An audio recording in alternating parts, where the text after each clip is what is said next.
The Right Baby Name by Oliver Tavakol, M.D. Chapter 1. Why Names Matter. The Science of Names. Names and the First Impression. What does your name say about you? Your name is you. It says more about you than you might suspect. Like the title on a book, your name offers an immediate sense of who you are, what you do, and what your place in life is, even your deepest personality traits. Culture has trained your fellow humans to subconsciously interpret your name, automatically assigning certain traits based upon predetermined criteria. Since your baby's name imparts such a strong, instantaneous insight into the essence of her being, you have a great responsibility to choose the right name for your child. Naming your baby, thus, has the potential of being a stressful, intimidating task. However, it doesn't have to be, particularly if you take time to choose carefully, based upon known scientific data. Becoming a parent is an exciting, joyous time in your life. The task of naming your baby should be fun too. A name can be a tremendous gift. The right one puts a positive spin on your child's perceived attractiveness and popularity. This works when people know nothing about your child but her name. The mental image they have of a Claire or a Sebastian is very different from that produced by a Mary or a John. Surprisingly, this still holds true when they actually see your child and interact with her. The preconceptions shape their perception of reality. Of course, there are limits to how far these effects can go. A pretty girl is a pretty girl. The right name, however, tips the scales slightly in favor of its bearer and can make the pretty girl beautiful in our eyes and the likable boy a leader. It is this advantage that I will teach you to harness. Even the simplest building blocks of a name are capable of generating an automatic response in the listener's mind. For example, the vowel sounds in names influence the perception of a person's attractiveness. Amy Perfers used 24 photographs of men and women and asked Internet users to rate them on the website hotornot.com.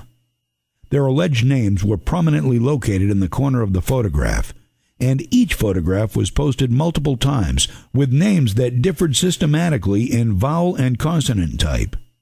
Her findings? Vowel sounds made in front of the mouth imply that a man is more attractive, while those that sounded in the back of the mouth do not have that effect. Interestingly enough, the opposite is true for women. Thus, pictures of men were rated as more attractive when they were called Dave, Craig, Ben, Jake, Rick, Steve, and Matt than when their alleged names contained vowel sounds made in the back of the mouth.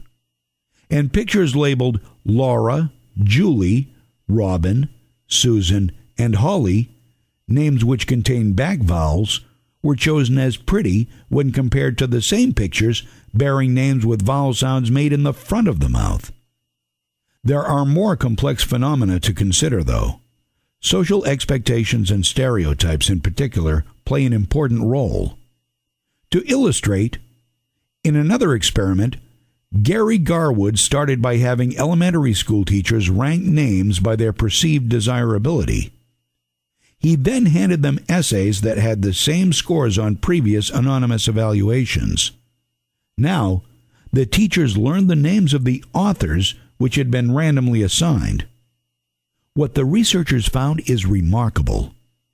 The teachers gave significantly better grades to the essays when they were written by someone with a desirable name.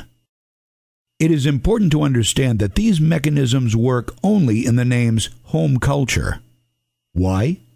Because the behavior and preferences shown by these teachers require associations and experiences that are learned over a lifetime of immersion in the same name universe. They have met many Annes and some Claires, maybe have only read about Ophelias.